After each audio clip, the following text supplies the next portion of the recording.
Hey y'all, welcome back to another fun-filled episode of Cooking with Stub. So I found a recipe from a Betty Crocker cookbook that came out in 1978 for bread pudding. And I had talked to Mrs. Starks about it, and she recommended that I use some donuts in there. She said her mom always used donuts in her bread pudding, and they always came out real good. So this is like my third bread pudding. I did not get to try it. I took it to someone else. Um, But you basically need a pound of stale French bread, and if you want to add donuts, throw some donuts in there. Makes it a little sweeter, changes a little texture. You don't have to cut up your bread any certain kind of way. It's all getting mashed up and soggy together. It's not going to matter. And you're going to soak your bread in your custard mix for about half an hour before you even attempt to put it in the oven. For your custard mix, you're basically doing an egg per cup of milk. I made a monster, and I used 6 cups of milk and 6 eggs. Um, you're also going to add a stick of melted butter. Now, when you add your melted butter, make sure your butter is not screaming hot, or you're going to scramble your eggs, and your custard's not going to be any good.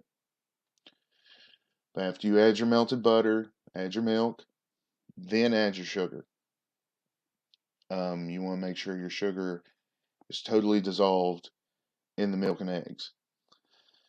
And then you can go ahead and add your cinnamon and your nutmeg. Now, it's always better to use real nutmeg and grind it yourself with one of those little fancy microplaners and whatnot. I could not find like a chunk of nutmeg, so I just used the canned stuff. If you use the canned stuff, just add a little bit more.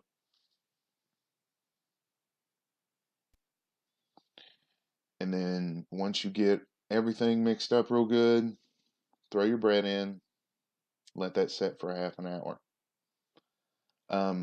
If you use raisins, take your raisins, put them in a bowl, add some hot water to them, so that way you're adding more moisture back into the raisins, and they're not all dry and super chewy. When you put your bread in your bowl with your custard, mash it all the way down, get up underneath it, mix it good. You want every piece of bread to soak up as much of your custard mix as possible.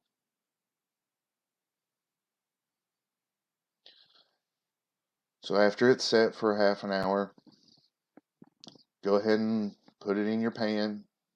You can use cooking spray. You can use um, just leftover butter. Just grease up your pan. And then you want to layer whatever fruit you're using, whether it be raisins or the cranberries, or you can even use apples and caramel. Layer it all in there. Smash it down. Put you another layer of raisins on top of it. And then what I like to do, just because I use a lot of brown sugar in everything. I think in the past few months, I've gone through probably a 5 pound bag of brown sugar. Um, I like to sprinkle a little brown sugar on top just to make a just a nice little crunchy topping, I guess. It ends up coming out real nice and it looks pretty. Gives a little sheen to the top of the bread. Now you're going to bake that at 375 degrees for about 45 minutes. Be sure to check your the center of your bread pudding with just a fork. Make sure nothing's coming out. Now with your sauce. This is the most important part of the bread pudding. You're basically doing 1 egg per 3/4 cup of half and half. You are never going to turn this above like a 2 on the stove. ever.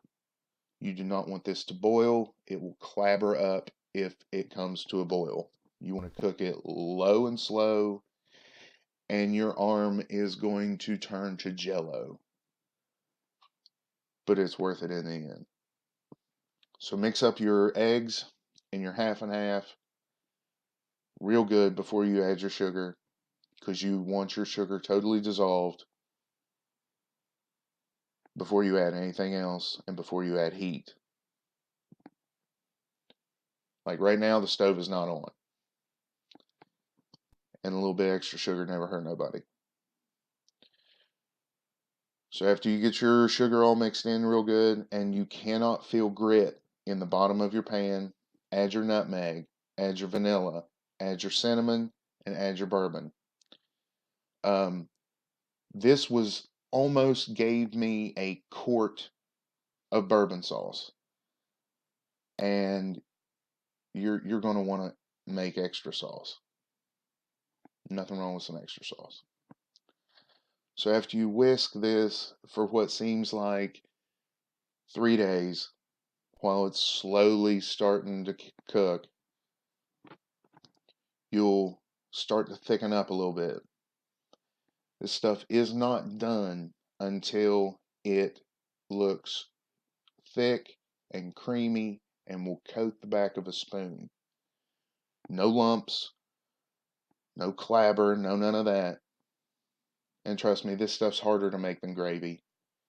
It it's not hard to make. It's just very time intensive. But it should come out looking just like this.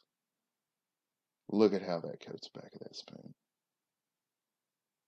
And it tastes glorious. And there's a done bread pudding. Hope you'll enjoy.